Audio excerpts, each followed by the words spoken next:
Hi everyone, welcome to SexualiTea. I am one of your hosts, Kia, also known as Mixed Pucks of Plenty. Give me a minute here. We're gonna get going here in just a second, waiting for my partner in crime here to pop up so we can get them involved.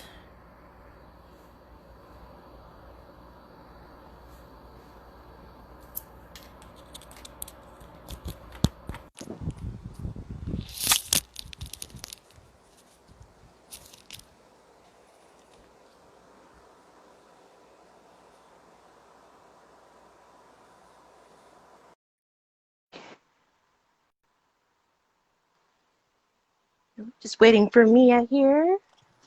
Hello. Hi. Good to see you. Good to see you too. All right.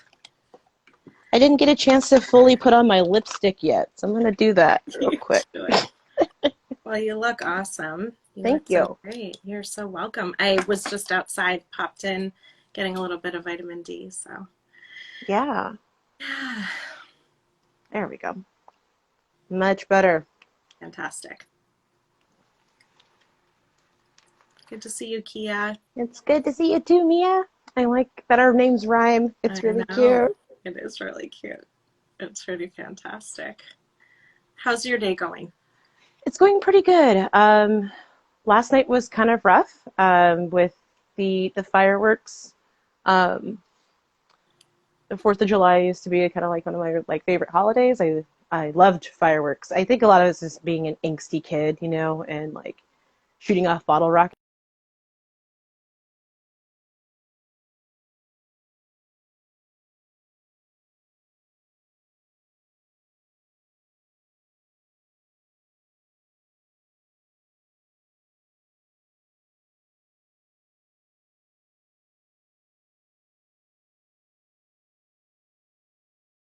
Going on there.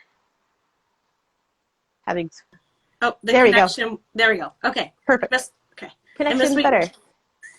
No, so what I was just saying is just the being an angsty, teenager. Fireworks are great, right?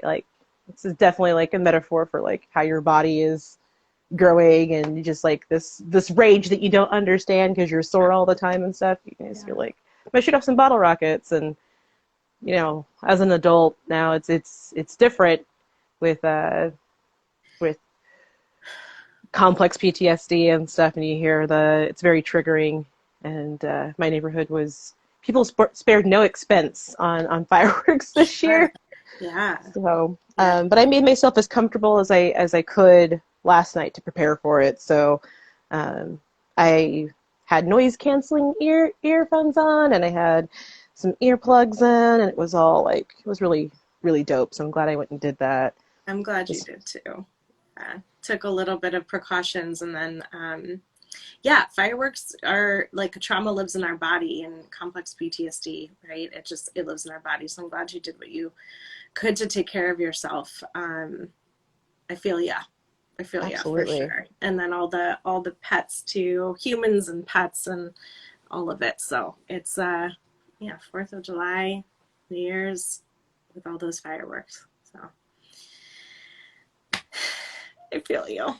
Yeah. Well, it's good to spend the day with you today. It's rad that we get to talk about this topic today, polyamory during quarantine.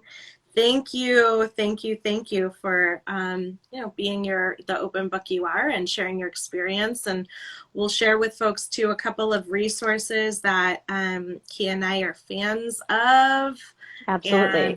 And I think today I'll kind of guide the interview, and we can talk about some of the intersectionality of some of these topics too. So pretty rad. And then at the end of it, we'll talk about possible topics next time. And just a reminder that folks are, thank you all for joining us, and you're always welcome to send us a DM. What is it? Slide into my DMs or DMs. Slide into the DMs and let us know what topics you'd like us to cover as well. Because we are here for the long haul and really excited to be here. So just brief intro. I can start first. I'm Mia. I'm a sex therapist. I'm an educator. I'm a human. And the work I do operates from the lenses of intersectionality and queer theory, and constantly learning, and really appreciative and grateful for being alive right now during these times. So yeah. How about you, Kia? So I am Kia, and my background is I am a sex educator and BDSM and kink event coordinator. I got my start with the Center for Sex Positive Culture in Seattle, and I currently run a group called Diadem Events, which its focus is more on femdom and fem-led BDSM dynamics. And I have taught at Flogomall in Idaho, as well as the BDSM Writers Conference in Seattle. And I am on the board for the Gathering Northwest, which is a kinky BDSM camping organization. And I am co-director of merchandise for Kink Fest down in Portland. Yes, I can't wait for that this year. And Me too. Too. Yeah. Yeah. Kia, you have some of the coolest stuff going on. And we have some neat burlesque things coming up that at some point we'll get to feature and talk a little bit more about. Yeah, I'm super grateful for this friendship. Like we've actually known each other 5 years last week, right? Because the SAR was last week, and you and I met 5 years ago, and I've just developed a kick-ass friendship. So can you let everyone know what the SAR is? Good call. It's a sexual attitude reassessment training, and it is a training for folks who would like to be educators, sex therapists, and sex counselors, which is more of the medical field. And it's a training that basically offers perspective and awareness of the variety of diversity and sexual expression. And so it is unlike anything else. It challenges worldviews. It challenges how we know what we think we know. It queers up what we think we know about sex and what is normal. And it is really rad. And I'm actually going to be a part of facilitating a SAR in a couple of weeks for Bianca Loriano, who we went to Bianca's crip camp a couple of weeks ago. Kia and I did, and so grateful to be a part of that as well. And I'll be sharing some info about it. So SAR is really awesome. Kia and I met each other there 5 years ago. They were a panelist. I was like, I got to know them. And here we are 5 years later, and with a kick-ass friendship and absolutely professional relationship. Yeah. Awesome. Is there anything else you'd like to share about the SAR? The SAR is, it's really, really great. There was just one recently based out of Seattle that just happened a couple weeks ago, and it was really great to be a part of that. And every year it feels like the questions are getting more specific, but like more open, if that makes sense. It's like it's very specific questions about topics that folks I don't think would have felt comfortable asking, maybe 5 years ago. So it's really interesting, and hearing people using newer language to describe things, and it's been really interesting to kind of watch that growth, and people who are needing this knowledge, needing this training, really genuinely want to know how they can help, and how they can be of service, and that's amazing.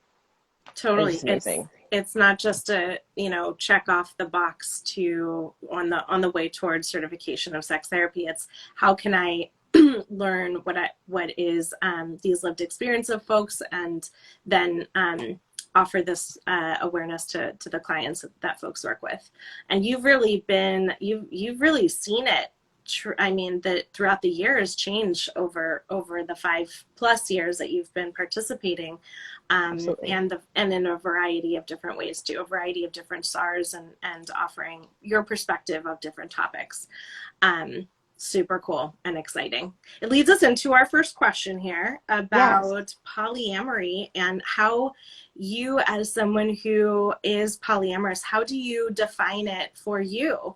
What does polyamory mean to you? And then the follow-up question I'll have is the difference between polyamory and non-monogamy. Yeah. I've been exposed to so many different definitions and people's, you know, their own outlook of what polyamory is. Polyamory for me is a consensual, ethical, non-monogamous relationship between myself and additional partners.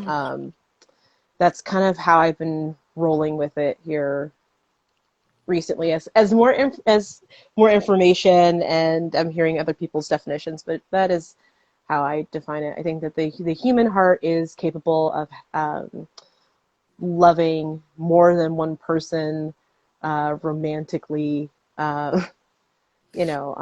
absolutely, and Yeah. yeah. So it's just, the more than one love, more than one way to love, kind of concept. So for you, it's not as much of a I'm going to have sex with multiple people. There's a romantic, I'm hearing there's like more of a romantic relationship with the partners who you engage in like ethical non-monogamy with. Am I hearing that? I think, yeah. See, this thing, as time goes on, I am starting to like think about some like platonic relationships that have a lot of intimacy in them, that may not necessarily be romantic, but like have like some life building elements to it, that I'm starting to question everything I thought I knew about poly, especially while we've been in quarantine, and like in a really big and an amazing way. But for me, I am demisexual, so it's like I'm not like having sex with anyone unless I know like their mom's maiden name and like their first dog, the first pet they ever had. I need to know all that information first. Yeah. Just the way that I've always went about romantic relationships has been a little bit different. But yeah, I think it's the capability of loving more than one person, I think is kind of where I'm at with that right now. It's like, but it's totally. And yeah. for you, the being demisexual, how do you define that? What does demisexual mean to you? Just for the folks joining us. So for me, demisexuality for me right now it's on the kind of on the gray scale of sexuality. Like, I can find people aesthetically pleasing to look at, but not necessarily be like, I want like feeling my loins burn for them. It usually takes some level of emotional intimacy before I'm ready to, before there's like actual sexual attraction. Which is not to say that I have not had sex with people who I'm not sexually attracted to. I mean, I have. I think a lot of us have. But typically I don't want to have romantic relationships with people that I am not connecting with in that way. Totally. Yeah. And how for you has that, like well, we can start with that. Like, what's polyamory and demisexuality been like for you during quarantine? I mean, we really didn't see this happening, and then there have been adjustments. And so just curious, I know that's a big question for like the past 3+ months, but yeah, what's it been like for you?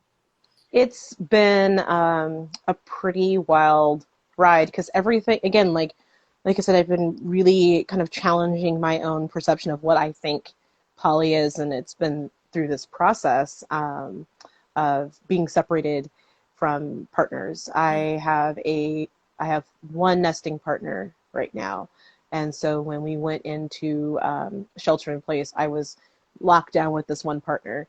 And then my other partners are either in situations where someone in their home is, their immune system is compromised. So it's like, I'm not seeing this person now.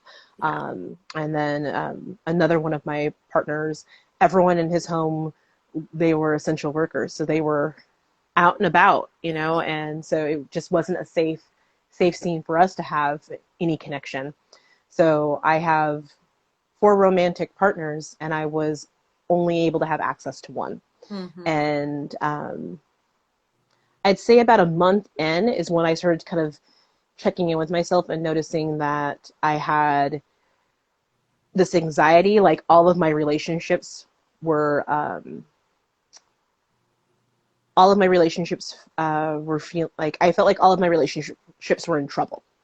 And I'm like, I don't know what that's about. And so, I was checking in more with these partners and realizing that the access, not being able to, of us being able to have access to each other had created sort of this like weird bubble of like something's wrong with the relationship, but there's nothing wrong with the relationship. It's artificial, like it was something really artificial like this. I don't even really know how to describe it, but it felt like there was an artificial strain, there we go, on the relationship, on all these relationships, and guilt for having really amazing quarantine sex with one of my partners, because we're on lockdown and not being able to access these other relationships in a physical manner. So it's been, my demisexual self has been kind of losing its mind, because it's like, well, I have these romantic and sexual connections with these other people, and I'm not gonna do phone sex via Zoom, like that's not my personal jam. So there's definitely this lack of physical connection with these partners, which creates this kind of artificial tension. I spent a lot of time talking about that with my partners, just to make sure that I wasn't just making sure that I was present, and because I know that everyone's kind of been talking about this energy of feeling like they're in like in a coma, or like a fever dream or something like that. Like there's kind of this right. weird fog, right? Of like, what's happening? Is this actually real? Is this real life? And so it's a lot of checking in with your partners and with yourself, just to be like, I'm real. This is happening. How can we connect and make sure that everyone is feeling heard? But yeah, I've definitely heard this idea, especially, like I said, the first 30 days or so, there was definitely this huge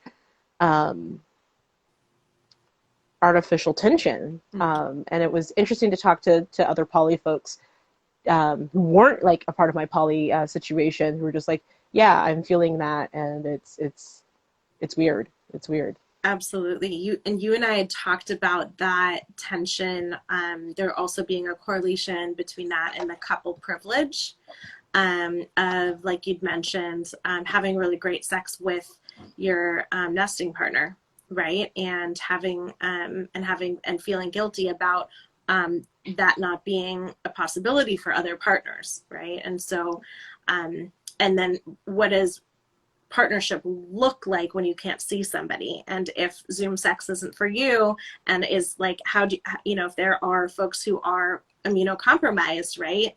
And we have to be like extra careful about that. So that couple privilege of the benefits that a couple can definitely feel, given either living together or being bonded in that way, right? Yeah. It's definitely it's so nice to feel like not alone in this. I think that's the great thing about community, and why I think we encourage folks, especially when you're new to poly, to like reach out to the community, because it's kind of an interesting conversation to be able to have with people that have or using similar language as you, and have some of that experience, versus trying to have this conversation with like your monogamous mom is gonna be kind of weird. Totally different. Like, yeah, exactly. Yeah, Community is super important. We didn't really talk about your story. Are you open to sharing just like briefly what your polyamory story is? Like how you came Yeah. about? Yeah. So my poly story is I I heard about poly probably like in my mid to late 20s. I watched a documentary that used to be on TLC, the Learning Channel. They had a show called Strange Sex back in the day, Yeah. and yeah, I loved that show. It was the first time I heard about like the fetish of people, being attracted to balloons and like Mm-hmm. the sound of balloons and the texture of balloons, all of that. Mm-hmm. But there was a segment in particular that was about a woman with two male partners. It was the first time I'd ever heard of polyamory, and they were in a V. So the two gentlemen did not have any sexual contact or anything like that with each other. She was kind of the access point, and it was just really interesting. I remember watching this special, and like when I first watched it, I was like she's the goat. Like she is the greatest of all time right now. She has these two dudes that are like all about her and what she's doing, and I just remember thinking that is fascinating. Like, Yeah. but I was looking at it definitely from like a feminist lens of just like what, like, yeah, Yeah. do that, like do Yeah. this thing. So and I kind of put it out of my mind, and got married, had a baby, and realized that kink was like a huge part of my life. And tried to have this conversation with my ex-husband, and it just did not work. Yeah. He wasn't interested in exploring the BDSM at all, not as a bottom, not as a top, none of that. And so I got permission to go to the CSPC, and at least I could talk about it, Okay. and just talk about it. And so through BDSM is how like I got reconnected with polyamory. Mm-hmm. Um, and so like my first couple of polyamorous experiences were pretty crash and burn, and lots of fire. Because Yeah. I didn't know any better, and Mm-hmm. all of that. But my you know fast forward today, I have kind of an interesting poly setup. I consider myself to be solo poly right now, even though I do have a nesting partner. Mm-hmm. And by the end of this week, I will actually have two nesting partners in my home. But I still consider myself to be solo poly. I'm married, but separated from my husband, Mm-hmm. with no real intentions of getting divorced or living together, really, but committed to each other in a different fashion, and also committed to raising our child together. So, but I definitely consider myself to be solo poly. Right now, I have four romantic relationships. So I have the two soon to be two nesting partners, um, and then I have a partner who I've been with for almost 3 years, who has been with his primary partner for 7. They own a house together with her husband, and it's been really interesting to kind of look at their dynamic and how they make that work, and it's always nice to kind of see like a poly success story Yeah. kind of in your life, and you're Yeah. like, they're making this work and they're building this life together. And then my other partner also identifies as non-binary, and they live with their primary partner, um, and like 6 other poly people Mm-hmm. in Seattle. And that's been kind of an interesting journey to navigate too. We own a business together, so that's um, been fun. So I can my poly arrangement is wild Yeah. right now. Yeah. And you'd mentioned nesting partner, and that can be defined as folks who live together. Yeah. Yeah.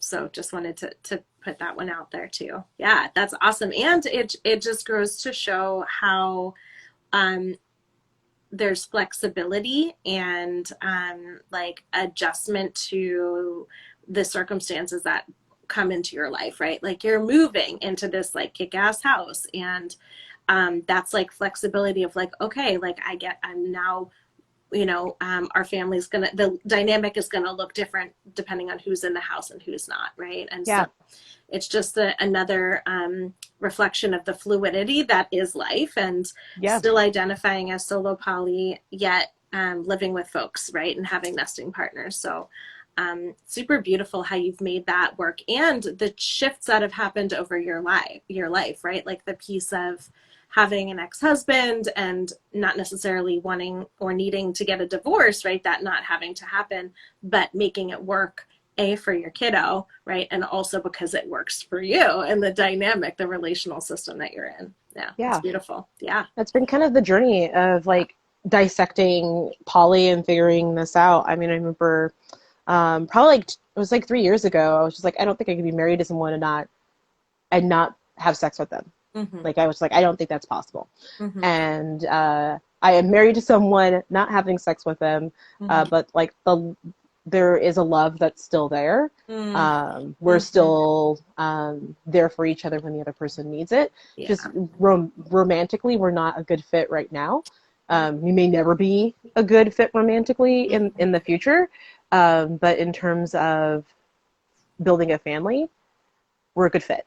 So, a great fit. And in terms of raising this child together, we're a good fit. So it's being in quarantine and having this sheltered in place situation has definitely allowed me to really kind of stop and think about what I want my poly to look like in the future. And like you said, I have this move coming up at the end of the week, and it's interesting because COVID has definitely made things challenging in seeing partners, and so we've been kind of doing polypods, kind of introducing each polypod to each other, so that we can expand kind of where we're at, because there's a mental health quotient to this too, right? Like we need to be safe, and we need to be doing the things that we can to mitigate, but also there is a mental health piece to this, and finding that space for that and is really important. Yeah. So with the move coming up, everyone in my polycule is helping with the move. And so it's like there's a schedule for it, and people have masks, and there's hand sanitizer, and it's just the goal is to just all work together to get this done and out of the way. But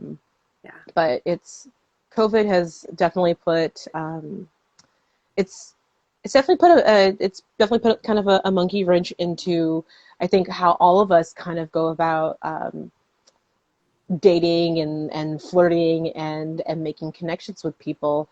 I started talking to a couple of people before COVID really hit, and then like a month into COVID, they're still kind of trying to make, and I'm like, no, I'm too stressed out.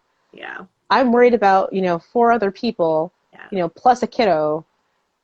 I don't have work anymore. It's all these different things. And so you're like, I don't want to build a relationship out of shared collective trauma right now. Yeah.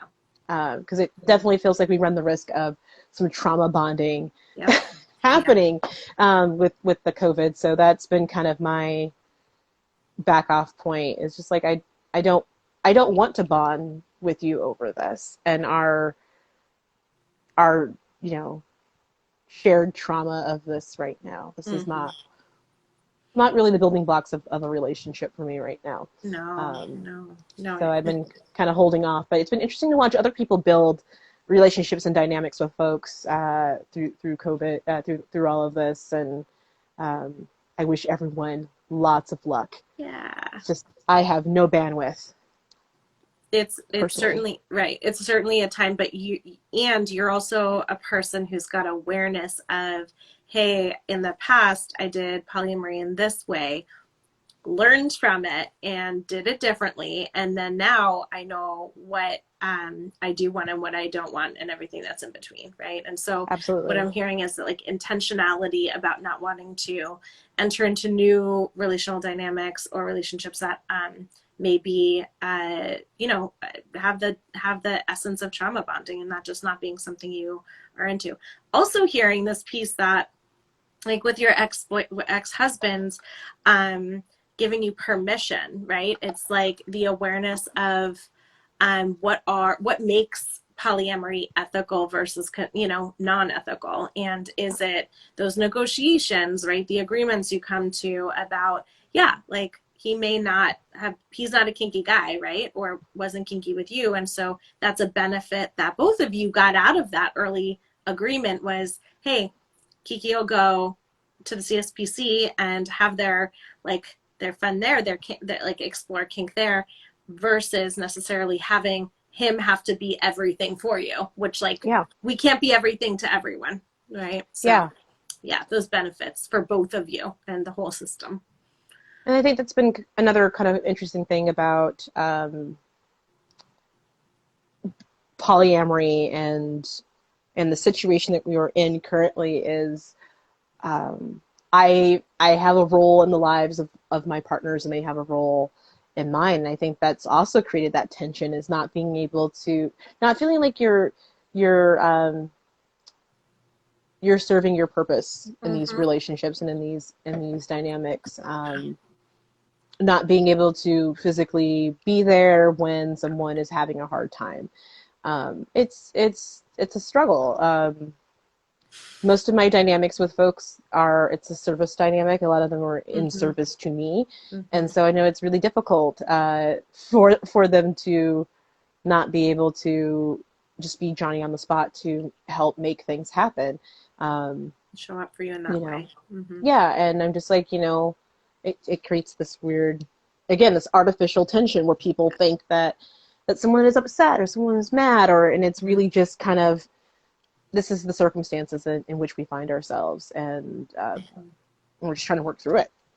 I think it would be really cool for us to do another one because we're kind of wrapping up on time, Yeah, but I think it would be really cool to and important and illuminating to do another like Polyam 101, like, yeah, what this is like, and also being Black and poly, right? And yeah. like what that just the intersectionalities in that, and non-binary and poly, right? And so um maybe in a couple months, we've got some other ideas, but like, and I don't want to like saturate Yeah. all of the work around polyamory, but like, I think that could be really awesome if you're open to, if you're Well, open of to course. that, like Yeah. intersectionalities of polyamory. Mm-hmm. I think it's Yeah. important that people understand those intersectionalities. I've left polyamorous groups, because the lack of intersectionality, because Yeah. it's Mm-hmm. difficult. And being in the Seattle area, especially, it's heavily Caucasian, just Sure. in general.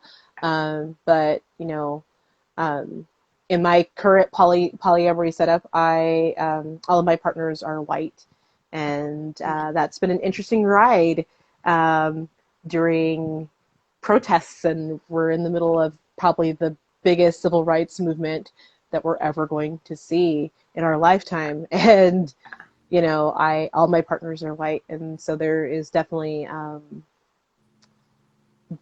some intersections with that, and finding the space for that, because really, like, the only time I actually get to see my partners right now is during protesting.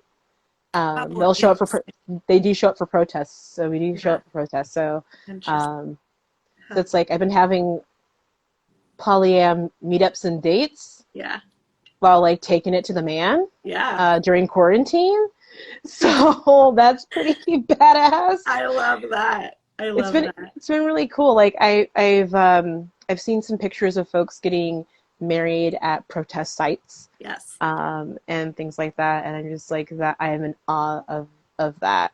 But yeah, like, it's been interesting to see. I know there was a meme that was going around of folks being like, I'm seeing a lot of Tinder dates at protests, Yeah. and people are just like, yeah, if you're not seeing people that you fucked at protests, you're fucking the wrong people Wrong right now. people. I love it. And I I'm like, think I'm you here for that. texted that to me. Yeah, it It's was so so true. good. And I've had friends who've gotten, they've been asked out on dates, at protests. I think it's awesome. I love it. I think it's incredible. And like wearing a mask. You know what I Yeah. mean? Like, this Which is really dope, right? right. Like, It's amazing. it's to be able to connect with folks that way. And I feel really fortunate that that my partners are like, my partners are suggesting that we go to certain protests. My partners are suggesting these different events and things like that. And that's been really, really cool. Because, you know, I want to fuck someone that sees me as a human. I want to fuck people that see my humanity. And I think we all want to fuck people that see our humanity in some way, right? That's important. And fight for it, right? Right? Like, And yeah. fighting for it is important. I think it's really, there's no other word I could use. I've been using the word wild a lot. It's really wild that we're in the middle of a global pandemic, and then we're also in the middle of like a civil rights movement, and these things are colliding at the same time. It's a perfect storm. And I think it's really neat to be able to share these weird moments that I don't think any of us really thought that we would be alive for, or like this involved in, with our partners, and with these relationships that we've built, and growing together, learning from each other, and really kind of learning what it takes to, you know, to battle through adversity together. I mean, what was it?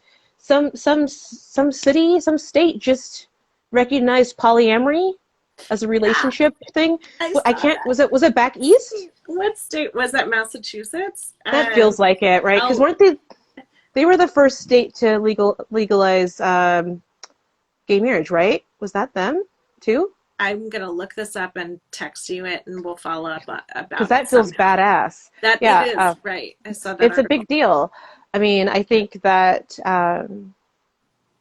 if I wasn't poly, yep, Sarah. Thank you. Perfect. Thank you. I think if I wasn't polyamorous, this pandemic would have been a lot worse. Would have been a lot worse for me, emotionally and mentally. I have all these beautiful humans that I love and care about, and I mean, I definitely have more gray hair now than I did at the start of this, because now it's just more people that I'm worried about, like, you know, and my mom gene really gets to come out to play and be like, did you forget your mask? Grab your mask. Please don't leave your house without a mask. You did that with me too. Right? Don't forget your mask. It's important, right? You're like, right? Like, I get home. Yeah. My mom, the mom runs deep. Yeah. And I definitely have. I feel like I'm definitely the matriarch of my polycule, and I've had a lot of feelings one way or, you know, back and forth about that, but like I worry about these people, and I care about these people, and I just want them to be safe so that we can all be together again. I think you show that. Yeah, you really it's huge. It's huge. I think it's the thing that's definitely got us, I think, this polycule through it, is like we've set an arbitrary date for 2021 to go on like a group poly vacation. Love it. We're just fingers crossed that we're not going to be banned from Mexico in 2021 to travel. Right. But like, you know, that's like kitchen table poly has been huge in this, right? Like, we play games online together, you know, every couple of weeks. You know, we've been figuring out ways to make sure that we're together. But what a time to be alive. What a time to be alive, for sure. I could talk to you for hours, as I say all the time. I think the folks who are with us are friends. They'll probably know these resources, but for those watching after, I just want to feature my like nerdiness here. Love's Not Colorblind by Kevin Patterson. book on intersectionality and polyamory. And Kevin is a Black man who does workshops as well. I love this book. It's the book I recommend when folks are really looking at intersectionality, polyamory, non-monogamy. And then for starters, Liz Powell's book, Building Open Relationship, is also really good. And I love how you can like see how I like nerd out on everything. And Trauma and Polyamory is this little vine, Clementine Morgan's little vine. You can get it on a PDF online if you just look at it, Love Without Emergency. And they do a really awesome job talking, like I said, about trauma and complex PTSD and polyamory. And, you know, it's it's just accessible, digestible, and awesome. So all three of those are my faves. How about you? Are there any you would recommend? I have been enjoying reading the Kimchi Cuddles comics. My attention span sometimes is all over the place, and reading books sometimes is difficult for me. It's been difficult for the past 10 years. I have a 10-year-old. And so sitting down and reading a book, feels like a luxury. Like I start to sit and read a book and I'm just like, what am I doing? Like, you know, like it's a really odd feeling. So sometimes like I gotta find different ways to digest information, and Kimchi Cuddles has been really great for that. Also, if you are Black and poly or know people who are Black and poly, I recommend a group literally called Black and Poly on Facebook, and they have all kinds of fun resources as well. But yeah, sometimes reading is a luxury, and I just sit there and I'm like, who the hell do I think I am? Some fancy lady reading in the middle of the day, you know? It's a luxury. It really is. I hear that. I mean, even when I have pockets of time and listening to some of the books, I like want to have the time to do that, but I don't. And so you're 100%. I was quite literally yesterday reading, and I was like, this is a privilege to be able to sit here and do that. And it's because this is the first weekend I haven't had to prep for teaching anything, which in and of itself is a luxury and privilege in both. Anyway, so I'm glad you brought that piece up. It absolutely is. So yeah, the Vine, again, is super accessible. You're, doing the Facebook group seems accessible as well, and an amazing resource, and Kimchi Cuddles. So Kimchi Cuddles, great. Yeah. Yeah. Maybe we'll post about these on our SexualiTea Instagram. Yes. Yeah. Anything else? I know we kind of zipped through our conversation. Kia and I, when we talk, can like quite literally talk for like 3 hours. Yes. And feels to me, I can speak for myself, just like, it's so stimulating, and I feel energized after I talk to you. And so that's why this is and again, just my experience, an incredible dynamic. It's very organic. And it just we can leapfrog from topic to topic very seamlessly in a way that makes sense to both of us. So if something does not make sense to you, let us know, because we do get into the zone, and we can just piggyback from different things. But these Instagram lives are supposed to be like these little digestible bites, right? Yep. It's like little tea cakes, and you just have a little tea cake, little snack. We are looking towards expanding this and doing a longer form podcast. And so, this is just the tease. This is like someone pulling a shirt down and showing off a little shoulder action, and just seeing if you're interested in this shoulder action before you get like the full Monty. Right. And we're heading that direction. But we definitely encourage you to spread the word and share the video here on Instagram. Let people know it's here, and let people know that SexualiTea is here. I think it's really important that we talk about these things, and people have the opportunity to learn, because if we're not learning new things, then we're dead. Yeah, right. We are not growing. That's it. You're not growing. 100%. So we need to be learning new things, and I'm always here to learn new things and help folks learn some new things. So ditto, my friend. And for those, here, let us know if there are topics that you are interested in, and potentially like your friends interested in, and Kia and I are happy to talk about that.